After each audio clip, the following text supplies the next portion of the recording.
Hello friends, welcome to north east PCS.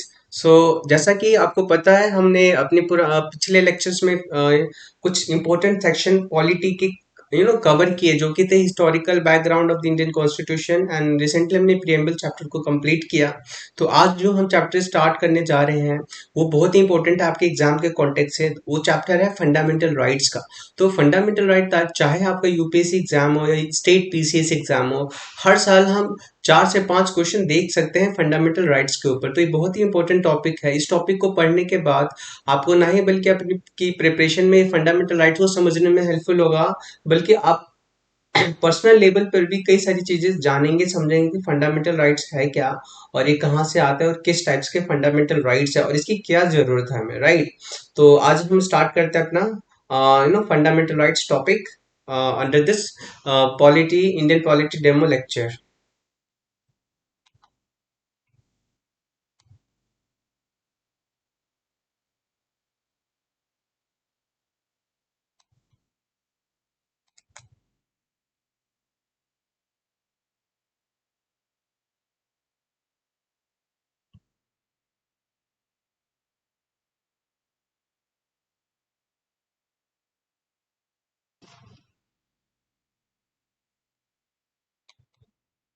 Yes. या सो आपको हम बताएं कि हमारे यहाँ पे already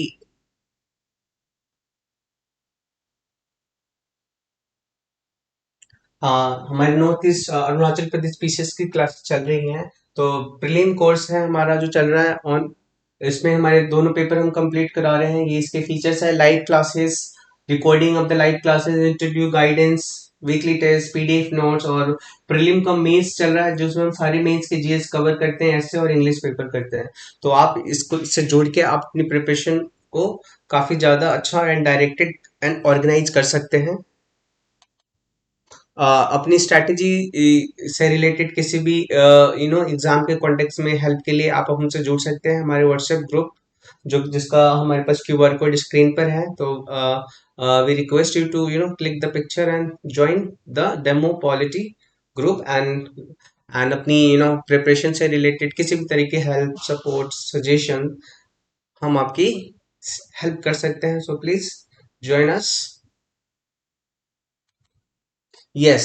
fundamental right is one of the most important topic, बहुत ही इंपॉर्टेंट टॉपिक। जैसा कि हमें पता है, लास्ट टाइम हमने पढ़ा था कि democratic India is a democratic society. तो डेमोक्रेटिव सोसाइटी जहाँ पे सिटीजन से पावर ड्राइव होती है, तो सिटीजन को कुछ राइट्स दिए गए हैं in the form of fundamental right. जैसे नाम ही देखिए, फंडामेंटल राइट्स। तो इसके बारे में हम समझेंगे। देखो, इससे पहले हम समझते हैं मैग्ना कार्टा। सो अगर हम यूएस की बात करें, जो नोशन ऑफ फंडामेंटल राइट्स है वो अमेरिकन कॉन्स्टिट्यूशन से एक्चुअली इन्फ्लुएंस है, जिसको बिल ऑफ राइट्स कहा गया है, राइट। सो उसको बोला गया मैग्ना कार्टा, राइट। सो ये 1215 में इसको यूएस की सोसाइटी में बहुत इनिशियली इसकी बात कही गई है, bill of rights that's actually reflect the fundamental rights, right. तो अगर हम आगे की बात करें तो हम देखेंगे बिल ऑफ राइट्स। तो हमारे पास थॉमस जेफरसन, जो एक बहुत ही बड़े पॉलिटिकल साइंटिस्ट है यूएस के, तो वो आते हैं बिल ऑफ राइट्स की। तो बात करते हैं कि भाई कुछ ऐसे राइट सिटीजन्स के पास होने चाहिए जो बहुत ही फंडामेंटल हो और बहुत ही इंपॉर्टेंट हो उनकी प्रॉपर ग्रोथ एंड डेवलपमेंट के लिए, पर्सनालिटी डेवलपमेंट के लिए। तो बिल ऑफ राइट्स आता है। तो bill of rights is in India it's synonymous to with India's fundamental rights, right. अगर हम कुछ हिस्टोरिकल बैकग्राउंड की बात करें फंडामेंटल राइट के पीछे, हम देखेंगे हमारा पूरा national movement civil rights and liberty को लेके ही था। और जिस तरह से हमारे फ्रीडम फाइटर्स ने अपने आप को मजबूती से ब्रिटिश के सामने प्रेजेंट किया और हमेशा डिमांड करते रहे liberty, equality and obviously freedom की। तो हम देखते हैं हमारा जैसे स्वराज कॉन्स्टिट्यूशन की बात हो, कराची सेशन 1931 में जो हुआ, तो उसमें भी मोतीलाल नेहरू जी लेके आए थे फंडामेंटल राइट सिटीजन्स के लिए। तो हम यहाँ पे भी रेमिनिसेंट्स देखते हैं हमारे फंडामेंटल राइट्स का।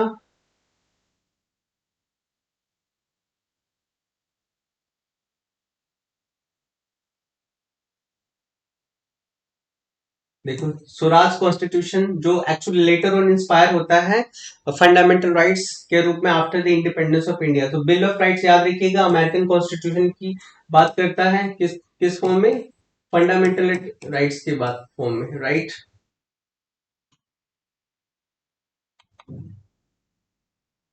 तो यस, इसी कॉन्टेक्स्ट में एक एडवाइजरी कमेटी स्टैब्लिश होती है 1947 में, जिसमें 64 मेंबर होते हैं और 12 मेंबर्स होते हैं फंडामेंटल राइट्स में, जो फंडामेंटल राइट्स के ऊपर बात करते हैं, राइट। और ये कमेटी अपनी रिपोर्ट्स बताती है फंडामेंटल राइट्स होने चाहिए, किस तरह के फंडामेंटल राइट्स होने चाहिए, हमें क्या जरूरत है फंडामेंटल राइट्स की, किस तरह से हमारी सोसाइटी को हेल्प करेगा, लोगों को हेल्प करेगा, तो इसकी बात कही इस कमिटीज में।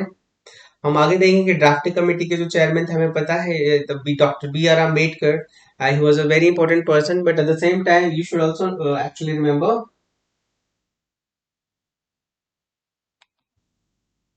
this advisory committee on fundamental rights and minority and tribal affairs and excluded area was under the Vallabh भाई पटेल।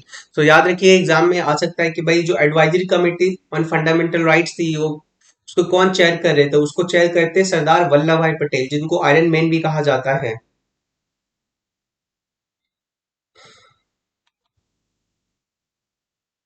ओके, तो अभी क्या है फंडामेंटल राइट, क्या है? जैसे नाम ही है, देखिए फंडामेंटल राइट, जिसका मतलब ऐसी कोई चीज जो बहुत फाउंडेशनल हो, बहुत ही बेसिक्स हो, और उसके बिना हम नहीं सोच सकते आगे बढ़ने की। तो जैसे right to liberty, right to equality, right to freedom, तो ये कुछ फाउंडेशनल चीजें हैं जो सबके पास, सब सिटीजन्स को होना चाहिए, ताकि वो अपनी पर्सनालिटी को डेवलप करे और सोसाइटी में पॉजिटिवली कंट्रीब्यूट करे, अपने इंटेलेक्ट को डेवलप करे, right. So these are so foundationals. Okay, so basically these are mostly the political rights. Fundamental right is example of political rights, right? हम आगे देखेंगे types of rights में also.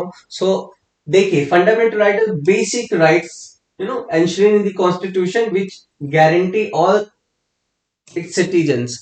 So these are the basic rights that are mentioned in the part 3 from article 12 to 30, 12 to 35, right, under the Indian constitution। And ये पूरे हर citizens को मिलता है, irrespective of their place of living, residence, religion, caste, race, ethnicity, gender, right. So it is applicable universally in India. And at the same time हम एक और चीज देखते हैं, fundamental right are actually very important right, and it is being guaranteed by the constitution of India for its citizens as a fundamental rights. So these are right with, so these are applicable to all without any discrimination on the basis of race, religion, gender, and fundamental are enforced by the courts. And we have we'll study the judicial review also. We also study the right, writs under Article 32. So Constitution of India actually made judiciary as a guarantor and protector of the fundamental rights of citizens. We'll study that in the coming lecture.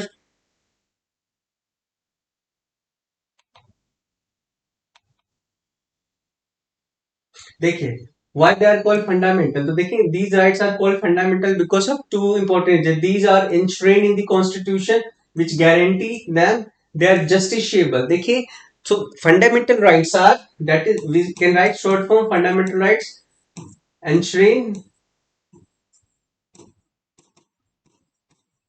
where under the constitution of India, and at the same time they are justiciable. We have two type of right, justiciable and non justiciable। So justiciable, if there is a violation of the fundamental right, citizen can go to the judiciary। but अगर ऐसे right जो justiciable नहीं, जैसे directive principle of state policy, ये justiciable नहीं है, अगर इनका वायलेशन होता है या सरकार इनको इम्प्लीमेंट नहीं करती, तो इसके लिए आप कोर्ट नहीं जा सकते। वो वॉलंटरली है गवर्नमेंट के ऊपर। हम स्टडी स्टडी करेंगे फंडामेंटल ड्यूटी जब हम पढ़ेंगे तो। देखिए सबसे पहला आर्टिकल है हमारे फंडामेंटल राइट को जानने के लिए, आर्टिकल नंबर 12। आर्टिकल नंबर 12 क्या करता है? ये डिफाइन करता है स्टेट। देखो फंडामेंटल राइट कहाँ एप्लीकेबल है? इंडिया के अंदर, इंडियन टेरिटरी के अंदर। तो स्टेट क्या होगा, कौन सी ऐसी एंटिटी होगी जो एक्चुअली एनफोर्स करेगी फंडामेंटल राइट को? तो कोई भी ऐसी body, government body, public body, parliament हो, स्टेट लेजिस्लेटिव असेंबलीज हो, कोई स्टैचू के थ्रू कोई बॉडीज बनाई गई हो, कोई कॉन्स्टिट्यूशनल बॉडी हो, ये सारे फंडामेंटल राइट्स को एनफोर्स करेंगे और डेफिनेशन ऑफ स्टेट्स में आएंगे। तो डेफिनेशन स्टेट्स की बात करता है, states include government, parliament of India, government and legislature of the each state and local or other authority within the territory of India under the control of India। So government of India including parliament of India, government of state and legislature of the state, and obviously beside any body that is being statutorily created and funded and aided by the government।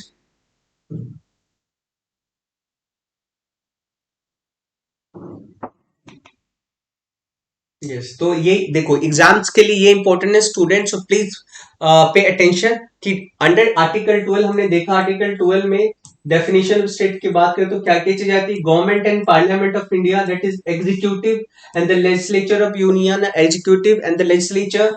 Second, government and legislature of the each state, executive legislature of the various state of India, all local or other authority within the territory of India, all local and other authority who are under the control of the government of India. जैसे कोई statutory body हो गई, जैसे PSU हो गया आपका, कोई constitutional body हो गई जैसे सीएजी, ये सारे फंडामेंटल राइट जो आर्टिकल 12 डेफिनेशन स्टेट के अंदर आएंगे।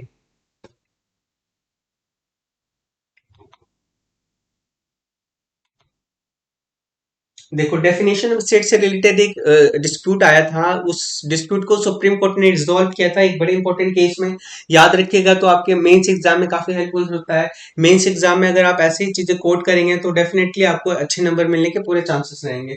रूपा अशोक हुर्रा वर्सेस अशोक हुर्रा, तो 2002 में केस आया, तो इसमें सुप्रीम कोर्ट ने रीअफर्म क्या that no judicial proceeding could be said to violate any of the fundamental right and superior court of justice did not fall within the ambit of state and other authority under article 2। अगर judiciary ने बोला कि कोई भी judiciary, कोई भी court किसी भी सिटीजन फंडामेंटल राइट को वायलेट नहीं कर सकती, लेकिन फिर भी जो जुडिशरी है स्टेट के डेफिनेशन में नहीं आता है, इन्होंने क्लियरली बोल दिया। देखिए, Supreme Court and other justice did not fall within the ambit of state or other authority. So that's because judiciary is independent institutions. So and there was another important case in Naresh Shridhar Mirajkar versus state of Maharashtra. So इसमें बोला गया okay, only administrative function of the court can be termed as a state but not the judicial function। so court ka only administrative function will be under the definition of the state, not the judicial function, because judiciary is an independent institution and it has also given a power to protect and also protect the fundamental rights of citizens, right? So we'll study how judiciary is important for the safeguarding of the fundamental rights of citizen, and fundamental right is also actually put restriction on the power of the government. Government cannot arbitrarily do and actually harm or obviously the violate the fundamental rights of citizen। Government अपने अधिकारों को अपने मन मुताबिक इस्तेमाल करके किसी भी सिटीजन के फंडामेंटल राइट को वायलेट बिल्कुल नहीं कर सकती। अगर ऐसा करेगी तो judiciary will come and protect the citizens under various domain.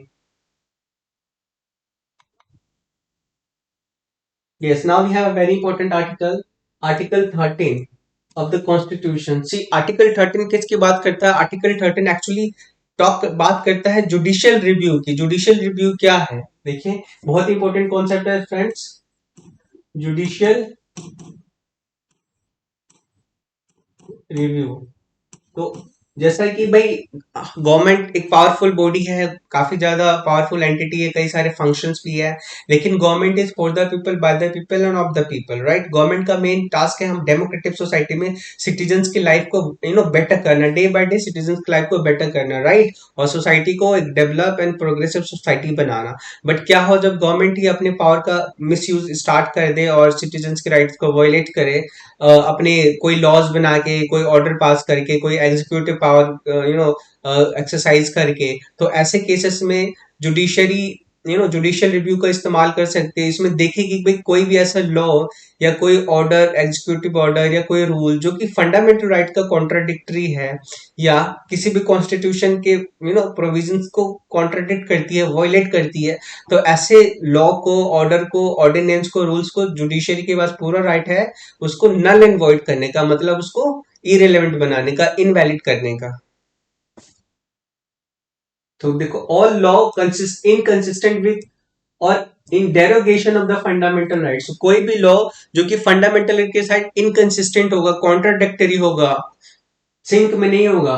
All law in force in the territory of India immediately before the commencement of this constitution insofar they are inconsistent with the provision of this part shall to extend such inconsistency be void। तो ऐसा कोई भी law जब constitution अपना effect आता है, implement होता है, उस समय ऐसा कोई भी लॉ जो कि फंडामेंटल राइट के साथ या किसी अन्य कॉन्स्टिट्यूशनल प्रोविजन के साथ कॉन्ट्राडिक्ट करता है उसको वॉइड किया जा सकता है अंडर दिस आर्टिकल 13.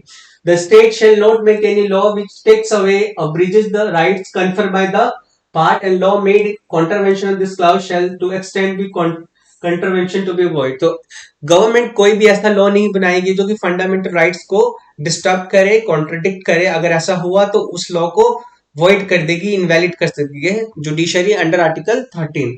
तीसरा, unless the context otherwise require law included any ordinance. तो उसमें देखो क्या क्या चीजें हो सकती है. ऑर्डिनेंस हो सकता है, ऑर्डर हो सकता है, बाय लॉ हो सकता है, रूल हो सकता है, रेगुलेशन हो सकता है, नोटिफिकेशन हो सकता है, कस्टम हो सकता है, usage having the territory of India with the force of law. So ऐसी कोई चीज जो कि वायलेट करेगी सिटीजन के राइट्स को, उसको नल एंड वॉइड किया जा सकता है under article 13. So nothing in this article shall apply to any amendment to the constitution under article 368. अगर हम बात करें आर्टिकल 360 की जो कॉन्स्टिट्यूशन में अमेंडमेंट की बात करता है, अगर कुछ अच्छी चीज के लिए अगर अमेंडमेंट होता है तो उसको क्वेश्चंस नहीं किया जाएगा, हम आगे देखेंगे. तो आर्टिकल 13 इंपॉर्टेंट है. आर्टिकल 2 किसकी बात करता है? Enforcement of fundamental right. You know क्या स्टेट है, स्टेट की डेफिनेशन की बात करता है जहां पे फंडामेंटल राइट एप्लीकेबल होगा. आर्टिकल 13 किसकी बात करता है? जुडिशियल रिव्यू की. जुडिशियल के पास पावर है कि भाई फंडामेंटल राइट के साथ कोई भी पुराना लॉ या गवर्नमेंट कोई ऐसा लॉ, ऑर्डर, पास, रूल्स बनाती है जो कॉन्ट्राडिक्ट करती है तो इसको इनवैलिड करार दिया जा सकता है. तो याद रखिएगा आर्टिकल 13 किसकी बात करता है? जुडिशियल रिव्यू की.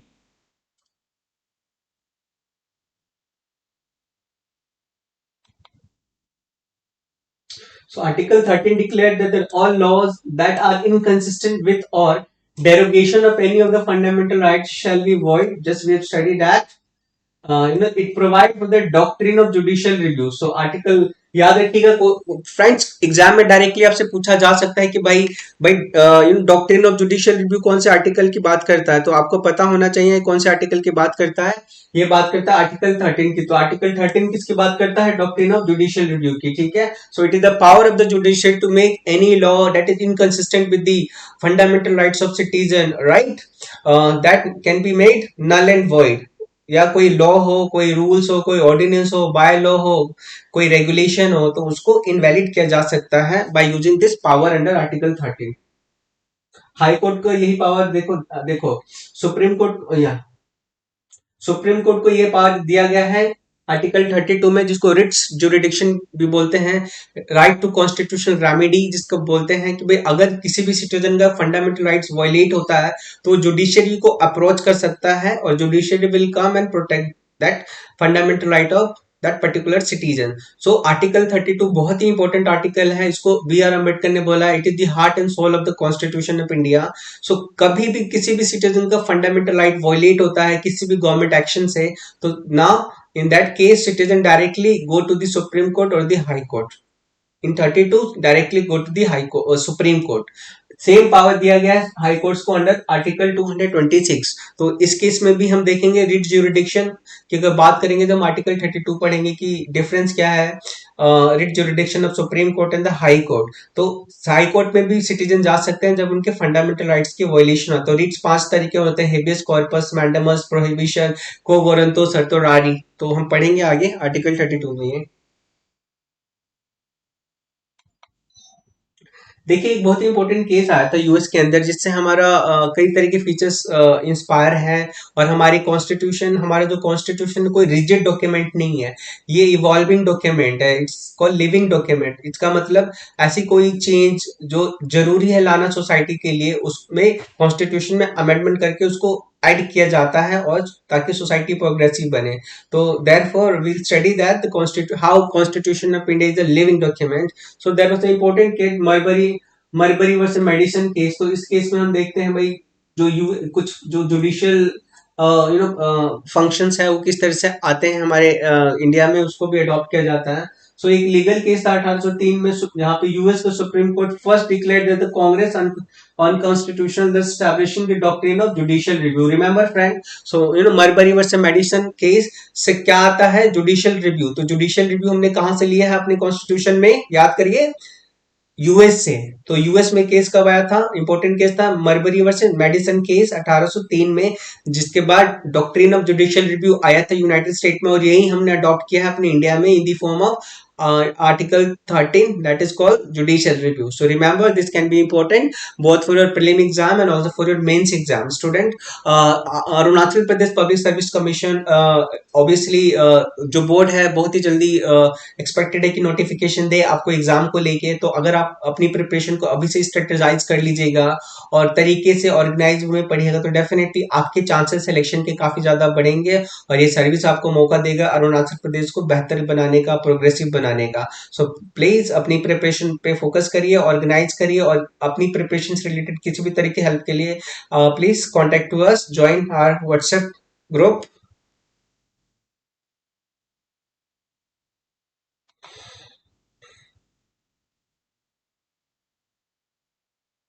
देखें, एक डेफिनेशन ऑफ लॉ की बात होती है आर्टिकल 13 में, तो बोलता है the term law in article 13 has been given wide connotation. So काफी ब्रॉड डेफिनेशन दिया गया है लॉ का। पहला, permanent law enacted by the parliament, temporary laws, statutory instruments, statutory मतलब जो लॉज बनाए हैं नेचर डेलीगेटेड लेजिस्लेशन के through, non legislative sources include ordinance भी हो सकता है, ऑर्डर भी हो सकता है, बाय लॉज भी हो सकता है, रेगुलेशंस भी हो सकता है, नोटिफिकेशन, कस्टम यूसेज, ये सारी चीजें under the definition of law आता है। तो friends, pay attention to this particular aspect.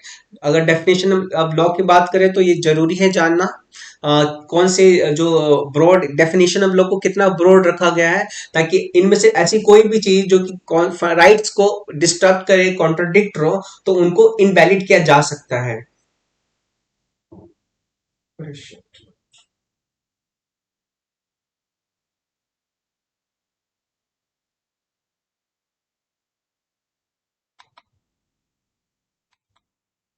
Yes, so friends आइए एक ग्लिम्पेज लेते हैं, small glimpse about the fundamental rights that are available for the Indian citizen and obviously mentioned under the Constitution of India under its part 3. So पहला हमारा है right to equality. Right to equality हम देखेंगे article 14 से 18 के बीच में। Right to freedom देखेंगे 19 से 20 के बीच, 22 के बीच में। राइट अगेंस्ट एक्सप्लॉइटेशन देखेंगे आर्टिकल 23 से 24 के बीच में। Right to freedom of religion 25 से 28 के बीच में। कल्चरल एंड एजुकेशनल राइट देखेंगे 29 से 30 के बीच में। और last right to constitutional remedy देखेंगे आर्टिकल 32 के बीच में। आगे भी हमारे पास राइट्स हैं, उनको भी हम समझेंगे। तो राइट टू इक्वालिटी देखो, अगर किसी भी डेमोक्रेटिक सोसाइटी की बात करें तो रूल ऑफ लॉ बहुत ही ज्यादा इंपॉर्टेंट प्रिंसिपल है। फंडामेंटल राइट में जो क्रक्स है रूल ऑफ लॉ है, nobody is above the law. तो राइट टू इक्वालिटी में अगर रूल ऑफ लॉ एक बहुत ही इंपॉर्टेंट एस्पेक्ट है कि every citizen is equal irrespective of their religion, gender, caste, ethnicity, place of birth, place of descent. So all citizens will be treated equally. There shall not be any differentiation and discrimination. सो देखेंगे कैसी बातें आती है। Article equality before the law की बात करता है, equal protection of law की बात करता है article 14। Prohibition of discrimination on the ground of religion, race, caste, sex, place of birth article 15 बात करता है। Equality of opportunity in matter of public employment article 16 बात करता है। तो ये बहुत ही इंपॉर्टेंट आर्टिकल्स है भाई। आपको क्या है, you have right to equality, right, and right against discrimination, right to have equal opportunity। जैसे just for example Arunachal Pradesh public service commission, तो भाई ये Arunachal Pradesh public service commission recruit करेगा गुड ए ग्रेड ऑफिसर्स के लिए। तो इसमें कोई भी ट्राइबल कम्युनिटी के लोग पार्टिसिपेट कर सकते हैं, इस एग्जाम की प्रिपरेशन कर सकते हैं। कोई बाहर नहीं होगा कि पर्टिकुलर ट्राइबल ग्रुप की कम्युनिटी कंटेस्ट करेंगे या फॉर्म भरेंगे या उन्हीं को सेलेक्ट किया जाएगा, नहीं। We have a right to equality, सबको इक्वल अपॉर्चुनिटी है, सबको मौका है इरेस्पेक्टिव ऑफ जेंडर को। ये नहीं कि भाई कोई बॉयज ही करेगा या गर्ल्स नहीं करेगी, गर्ल्स भी करेंगे, बॉयज भी करेंगे और अदर थर्ड जेंडर भी करेंगे। और ऑब्वियसली सब लोगों को इक्वल अधिकार है इस एग्जाम की प्रिपरेशन करने का। सो एक एग्जाम्पल था ये। उसके बाद abolition of untouchability and prohibition. So हमारे देश में will study that in bit detail. So this is brief glimpse. Abolition of the titles under article 18। उसी तरह आर्टिकल राइट टू फ्रीडम की बात करें तो हमारे 22 से 19 आता है। तो पहला जो है आर्टिकल 19 बोलता है किसके बाद, protection of six right regarding the speech expression, protection respect of conviction, protection of life in personal liberty, rights of elementary education, protection against the arrest and detention, right against exploitation की बात करता है, prohibition of traffic in human beings and force labours, prohibition of employment of children in factory, freedom of conscience in free professions, freedom of marriage, release of fair, freedom from payment of taxes, protection of language and script of the cultural minority, rights of minority to establish the administrators. So these are some of the important fundamental right and ये small ग्लिम्पेजेस हैं, इन सबको बहुत ही detail में बहुत ही अच्छे से हम पढ़ेंगे एक एक करके एक एक आर्टिकल्स को।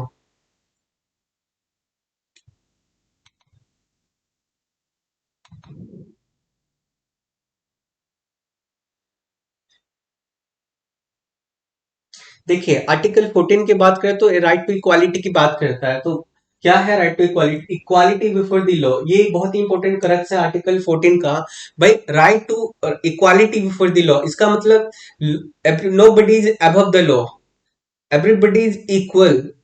ओके, कोई भी अगर कोई किसी तरह का क्राइम करता है तो लोग, चाहे वो राजा हो, चाहे कोई मंत्री हो, या कोई वेल्थी पर्सन हो, या किसी भी कम्युनिटी का हो, सबको इक्वल ही ट्रीट किया जाएगा। किसी को ये नहीं कि किसी के साथ प्रिविलेज है तो उसको छोड़ दिया जाएगा, या कोई मंत्री है या कोई वेल्थी पर्सन है तो उसको छोड़ दिया जाएगा, उसके खिलाफ कोई कार्रवाई नहीं की जाएगी, बल्कि सबके खिलाफ कार्रवाई की जाएगी कोई भी अगर रूल ऑफ लॉ को वायलेट करेगा तो। That's also one of the essence of equality before the law. So everybody is equal before the law, nobody is above the law, चाहे कोई मंत्री हो, नेता हो, वेल्थी पर्सन हो, किसी भी कम्युनिटी का हो, किसी भी जेंडर का हो। So state shall not deny any person equality before the law or equal protection of the law within the territory of India. Prohibition of the discrimination on the ground of religion, race, caste, sex, plus others. तो किसी भी तरह की कोई discrimination होगी, discrimination को बिल्कुल नहीं, बात कही गई है किसकी? रिलीजन बेस पर, रेस, कास्ट, सेक्स और प्लेस ऑफ बर्थ पर। आगे देखते हैं। देखिए दो चीजें हमें समझना जरूरी है भाई, हम इक्वालिटी बिफोर द लॉ क्या है और इक्वल प्रोटेक्शन ऑफ लॉ क्या है। So what is this equality? I know, एक कॉन्सेप्ट देखेंगे ब्रिटिश का है और एक कॉन्सेप्ट हम लेते हैं Japan. Japan is see one sorry the one concept that's called equality before law is the British origin and equal protection of law is of American origin, so it is more broader, ये काफी broad है और काफी ज्यादा inclusive भी है। हम देखते हैं किस तरह से डिफरेंस जानना जरूरी है, आपके मेंस के एग्जाम में ये इंपॉर्टेंट हो सकता है और आपके प्रीलिम एग्जाम में भी पूछा जा सकता है कि भाई इक्वालिटी बिफोर लॉ हमने कहाँ से अडॉप्ट किया, तो हमने कहाँ से अडॉप्ट किया है? ब्रिटिश से किया है। और इक्वल प्रोटेक्शन ऑफ लॉ कहाँ से किया है हमने? यूएस कॉन्स्टिट्यूशन से। देखिए ये इक्वालिटी बिफोर द लॉ क्या बात करता है? It is no person whether rich poor high is above the law. तो ये काफी ज्यादा नैरो कॉन्सेप्ट है कि भाई कोई भी पर्सन, चाहे अमीर हो, गरीब हो, राजा हो, रंक हो, सब इक्वल है इन दी आईज ऑफ लॉ, कोई भी लॉ से अबव नहीं है, सबको इक्वली ट्रीट किया जाएगा। और इसके कुछ features: absence of any special privilege in favour of any person, किसी भी पर्सन को किसी भी तरह का फेवर नहीं दिया जाएगा, सबको इक्वली एक समान ट्रीट किया जाएगा। तो absence of any special privilege किसके अंदर बात होती है? Equality before the law. Fourth देखते हैं इक्वल सब्जेक्शन ऑफ लॉ। जैसे हमने बात की, अगर कोई भी किसी तरह का लॉ वायलेट करता है तो सबको इक्वल ही सब्जेक्ट किया जाएगा लॉ के। जैसे कोई क्राइम करता है तो सबको वही सजा मिलेगी जो सबको सजा मिलती है। ये नहीं कि किसी को छोड़ दिया जाएगा क्योंकि वो कोई बड़े वेल्थी क्लास से है या किसी नेता मंत्री का घर है, तो ऐसा नहीं होगा। पांचवा, it negative, so it is a negative concept, so it actually restrict the state to actually come and play a positive role. So देखिए equality before the law is important, but हम देखते हैं हमें कुछ लोगों को प्रेफरेंस देने की भी जरूरत है। जैसे we have a provision of reservation, अगर reservation is affirmative action, so we have reservation recognised by the constitution of India, ताकि जो ऐसे सेक्शन है जो मार्जिनलाइज है, बैकवर्ड सेक्शन है, वो भी एजुकेशन, मॉडर्न एजुकेशन का और इस तरीके की चीजें का फायदा ले और अपना स्टेटस इंप्रूव करे सोसाइटी में। तो इसके लिए सरकार को कुछ एक्चुअली स्पेशल प्रेफरेंस बनाए जाते हैं किनके लिए? जो मार्जिनलाइज बैकवर्ड कम्युनिटी है, जैसे हमारे पास एससी एंड एसटी कम्युनिटी है, फीमेल्स हैं, तो उनके लिए प्रिविजन ऑफ रिजर्वेशन की बात है। रिजर्वेशन की अगर हम बात करते हैं तो it contradict with equality, right? Equality before the law, यहाँ पे तो नहीं है कि everybody is equal before the law, नहीं, you are given some special treatment to some community, so this violate, but this is not the case. Giving provision of reservation is actually a very positive, and in fact supreme court ने कहा है कि ये enabling provisions है। Okay, अब हम equal protection की बात करें तो ये ब्रॉड है। कैसे ब्रॉड है भाई? It state that like should be treated alike without any discrimination, जो एक जैसे हैं उनको एक जैसे ट्रीट करो, जो एक जैसे नहीं उनको अलग से थोड़ा ट्रीट करो। ओके, जैसे we have caste system in India. So because of caste system there had been some sort of untouchability and discrimination, जिसकी वजह से उनकी पोजीशन काफी सबऑर्डिनेटेड और काफी ज्यादा वीक रह गया सब सोशो इकोनॉमिक इंडिकेटर्स में। तो ऐसे लोगों को एक स्पेशल प्रेफरेंस देना जरूरी है। तो या उसको हम, जो गरीब है, जो निचला है, जो so called SC and ST community है, still they are at the backward in many socio-economic indicator। तो कॉन्स्टिट्यूशन एक positive equal protection of law एक पॉजिटिव बात करता है कि ऐसे लोगों को एक स्पेशल ट्रीटमेंट देना जरूरी है, ताकि वो भी अपनी सोशियो इकोनॉमिक स्टेटस को इम्प्रूव करे और सोसाइटी में पॉजिटिवली इंटीग्रेट और कंट्रीब्यूट करे। Right, so that's a very good provision. एक है थर्ड पार्ट करते हैं equality of treatment under equal circumstances. Both privilege confer and liability imposed by the law thus imply government can take affirmative action। so affirmative action can be taken। जो हमने reservation की बात की वो किसके अंदर आती है? Equal protection of law, provision of reservation. US के अंदर भी प्रोविजन ऑफ अफर्मेटिव एक्शंस देखेंगे ब्लैक कम्युनिटी के लिए। हमारे इंडिया में भी have affirmative actions in the form of reservation for community like एससीज, STs, OBCs, female, women, transgender, we have person with disability। So these are good. These we need to have this affirmative action so that we could provide some sort of special attention to the people who need support। Fourth, similar application of the same law to all persons who are similar in similar situations। Fifth, it is a positive concept, positive obligation on the state to prevent the violation of the right। So देखिए, equal protection of law positive है, जबकि equality before the law negative connotation का। ये restrict करता है state को कि नहीं, कोई आपको स्पेशल प्रेफरेंस नहीं देना है, सबको इक्वल ट्रीट करो। बट इक्वल प्रोटेक्शन और पॉजिटिव कॉनोटेशन है, ये स्टेट को एनकरेज करता है कि जाइए एक पॉजिटिव रोल निभाइए सोसाइटी के अंदर, ताकि सोसाइटी में सब लोग इक्वल रहें और किसी के खिलाफ किसी तरह का डिस्क्रिमिनेशन ना हो।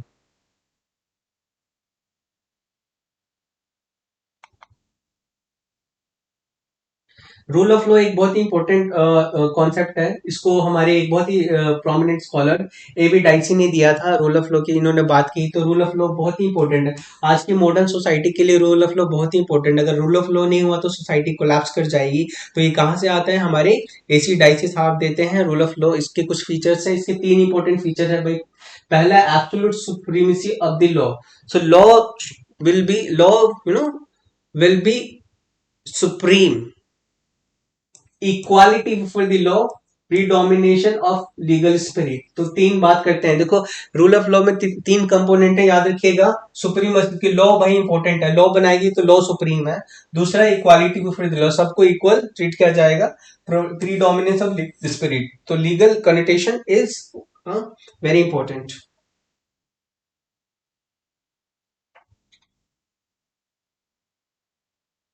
कुछ एक्सेप्शंस हैं, उस एक्सेप्शन को जानना जरूरी है मेंस के लिए पर्टिकुलरली। क्या है? Rule of equality before the law is not absolute and there are constitutional and other exception। तो क्या है exception?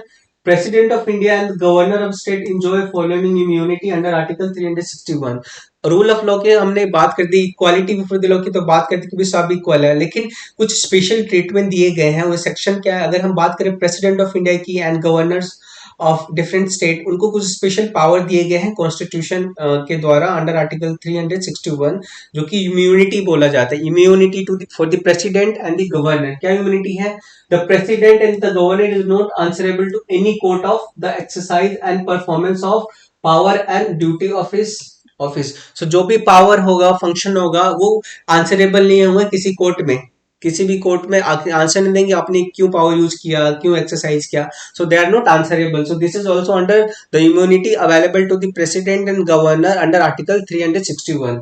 2, no criminal proceeding shall be instituted or continued against the president governor in any court during his term of office. So कोई भी किसी भी तरह का criminal action president and governor के खिलाफ लागू नहीं किया जाएगा जब वो ऑफिस में होंगे, मतलब जब वो उनका टेन्योर रहेगा। राइट, याद रखिए, criminal action only, not a civil action.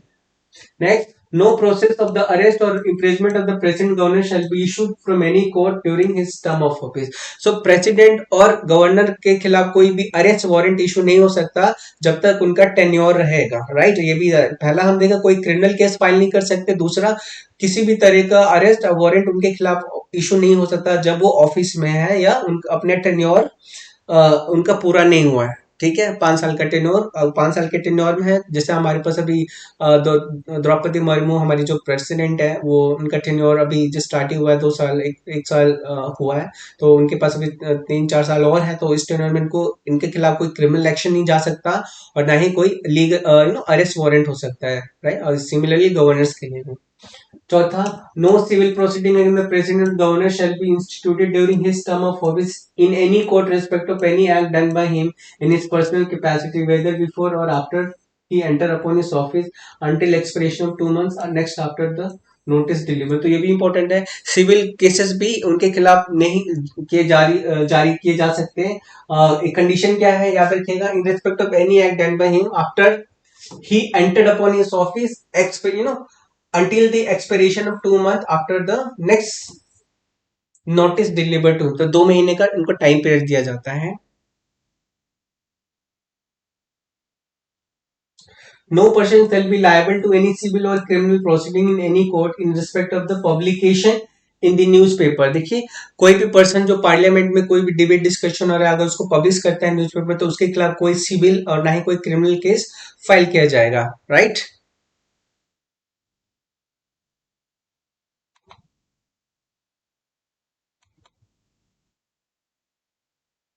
No member of parliament shall be liable to any proceeding in any, देखो, member of parliament they are not liable to give answers to the court, और उनके debate in discussion को court में discuss नहीं किया जा सकता। इनके प्रिविलेजेस हैं जो अंडर आर्टिकल 105 में मेंशन है।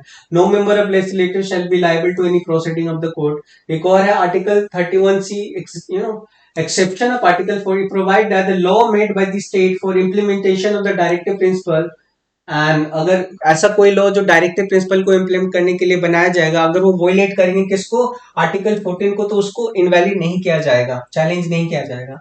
सॉवरेन फॉरेन जो हमारी डिप्लोमेट्स हैं, they have immunity, they can not be arrested though everybody is treated equal, but these are some of the exception available for the governor, president, member of parliament, member of state legislative assembly and foreign diplomats.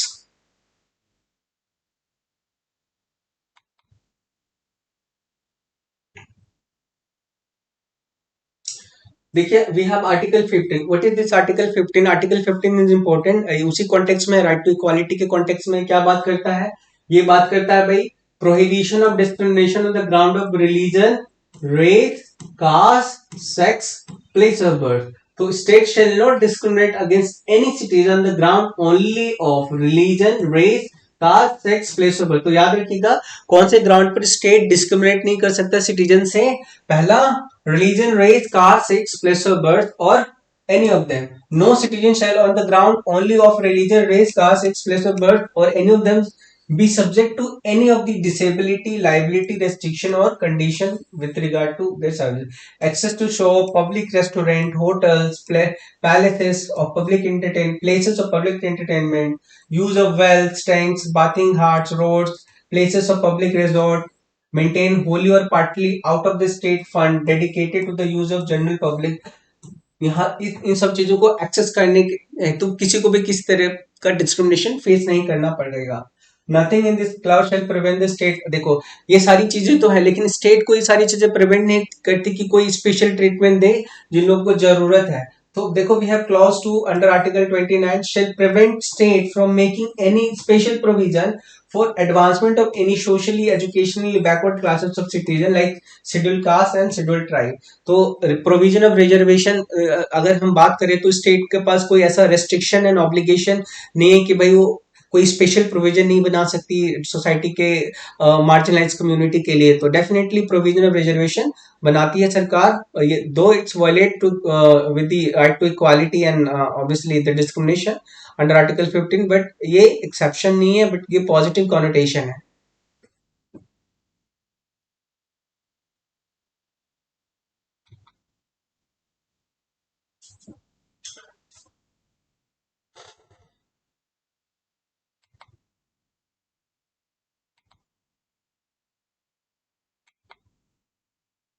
Yes, article 16 की बात करें, article 16 equality of opportunity in matters of public employment. तो देखिए, central government पर UPSC exams हो या central government की कोई भी एग्जाम्स हो, तो उस एग्जाम में भाई किसी को भी किसी भी ग्राउंड पर बार नहीं किया जाएगा कि भाई वो किस पर्टिकुलर रिलीजन से आता है, पर्टिकुलर कास्ट या एथनिसिटी से आता है, पर्टिकुलर जेंडर से आता है, ऐसा कोई भी या पर्टिकुलर प्लेस से आता है। सबको इक्वल अपॉर्चुनिटी है पब्लिक एम्प्लॉयमेंट में। जो भी सिटीजन ऑफ इंडिया है, all citizen of India are equally eligible for the public post, obviously public post, if it is being recruited by the central government agency like UPSC की exam, IAS officer बनना हो, IPS बनना हो, all people, irrespective of their religion, caste, identity, gender, place of birth, are equally eligible for this exam।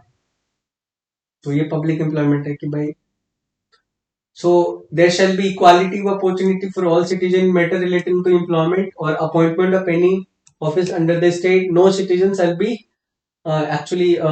no citizen shall on the ground only of religion, race, caste, sex, descent, देखो descent आ जाता है, place of birth, residence or any of them, and ineligible for applying for the post. Nothing. Okay. However, Parliament can come up and provide some sort of technical qualification। जैसे कुछ government services है जहाँ पे technical qualifications की जरूरत होती है, तो इससे रिलेटेड लॉ किसके पास है बनाने का? पार्लियामेंट के बाद, पार्लियामेंट के पास, राइट, याद रखिएगा। नेक्स्ट भाई, स्टेट देखो, state can also come up with provision of reservation, क्योंकि सोसाइटी में इनइक्वालिटी को, सोशल एक्सक्लूशन को दूर करने के लिए रिजर्वेशन एक अच्छा जरिया है। तो government can use this reservation, कोई बार नहीं है। So yes, operation of any law which provide that the incumbent of an office in the connection with the affair of any religion, denomination, any member of the government body thereof shall be person professing, processing particular religion belonging particular dominion. So that's also one of the important factors।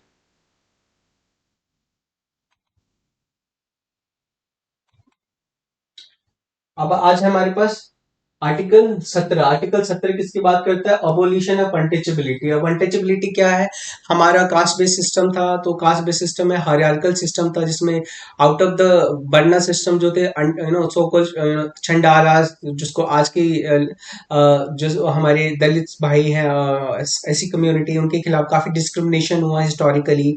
सो उनको socially exclude किया गया, उनको मौका नहीं दिया आगे बढ़ने का, तो उनकी पोजीशन काफी ज्यादा बैकवर्ड रह गई कास्ट सिस्टम की वजह से। और अनटचेबिलिटी काफी इनह्यूमन प्रैक्टिस था, जिसको कॉन्स्टिट्यूशन इंडिया बैन करती है कि अनटचेबिलिटी प्रैक्टिस करना बैन है, इसको प्रैक्टिस बिल्कुल नहीं कर सकते। लेकिन अनटचेबिलिटी को डिफाइन नहीं किया गया है। याद रखिएगा, अनटचेबिलिटी इज अबोलिश, क्या कर दिएगा? खत्म कर दिया, abolish. Nobody will be engaging in the untouchability, so practice in any form forbidden. Enforcement of any disability arising out of the untouchability shall be an offence punishable in accordance with the law. अगर कोई भी पाया जाएगा practice करते हुए untouchability, तो उसके खिलाफ एक्शन लिया जाएगा।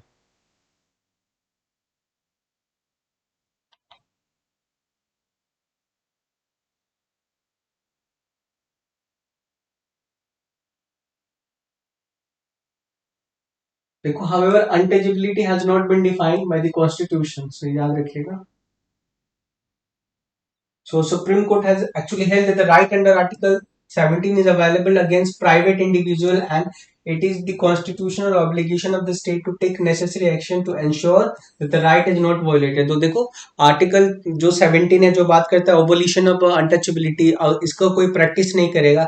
ये प्राइवेट, अगर कोई इंडिविजुअल भी किसी इंडिविजुअल के खिलाफ अनटचेबिलिटी प्रैक्टिस करता है, तो उसके खिलाफ भी एक्शन लिया जा सकता है। साथ साथ स्टेट भी, गवर्नमेंट की कोई इंस्टीट्यूशन किसी भी तरह की अनटचेबिलिटी प्रैक्टिस नहीं करेगी, और कोई प्राइवेट इंडिविजुअल भी।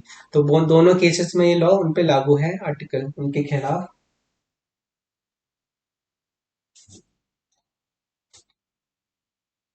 Now we have important article, article 18। Article 18 क्या बात करता है? ये भी इक्वालिटी के कॉन्टेक्स्ट में है भाई। Abolition of a title. देखो, हमारा India, we talk about right to equality, everybody is equal. इसमें ये नहीं कि कोई कोई स्पेशल क्लास होगी या कोई प्रिविलेज क्लास होगी, उनकी मोनोपोली होगी, ऐसा बिल्कुल नहीं होना चाहिए, कोई डिफरेंसेस नहीं होने चाहिए। तो टाइटल को अब जैसे राजा, राजा महाराजा, नवाब साहब, तो इन सब टाइटल्स को अबोलिश करती है अंडर आर्टिकल 18। तो बात करता है, no title not being military और academic distinction shall be conferred by the state, no citizen of India shall accept any title from any foreign state. कोई भी इंडियन का सिटीजन कोई भी फॉरेन कंट्री से कोई भी किसी तरह का टाइटल एक्सेप्ट नहीं करेगा जो डिस्टिंग्विश करके। No person who is not a citizen, ऐसा कोई पर्सन जो कि इंडियन सिटीजन नहीं है बट गवर्नमेंट ऑफ इंडिया के लिए काम कर रहा है, वो किसी तरह का टाइटल नहीं रख सकता। No person holding any office of the profit trust and the state shall without any consent of the president accept any present emoluments office और any kind of any other foreign state right. तो कोई भी person जो कि India, government of India के अंदर काम कर रहा है, तो किसी भी तरह की इस तरह की चीजों में इंगेज जो नहीं हो सकता है। और ऑब्वियसली इंपॉर्टेंट पार्ट है, इक्वालिटी को इंश्योर करता है ये। Yeah, now we have very important article that's called article 19। article 19 right to freedom की बात करता है। तो ये किस तरह की बात करता है? Freedom of speech. All citizens shall have the right, freedom of speech and expression, to assemble peacefully and without arms, to form an association or union, to move freely throughout the territory of India, to reside and settle any part and any territory of India, and to practice any profession, carry out any occupation and trade। तो आज हम यही तक करेंगे। अब next class में हम article 19 से बाकी आर्टिकल्स को कवर करेंगे। आई होप को आपको ये समझ में आया और आपके लिए काफ़ी ज़्यादा हेल्पफुल रहा अ, होगा। और डेफिनेटली और अपनी प्रिपरेशन स्ट्रैटेजी को जानने और समझने और हेल्प के लिए, प्रिपरेशन के regarding, please join us and contact and the group that is already mentioned in the first slide। So this is all about fundamental right in today's class। We'll meet tomorrow। Thank you for your support।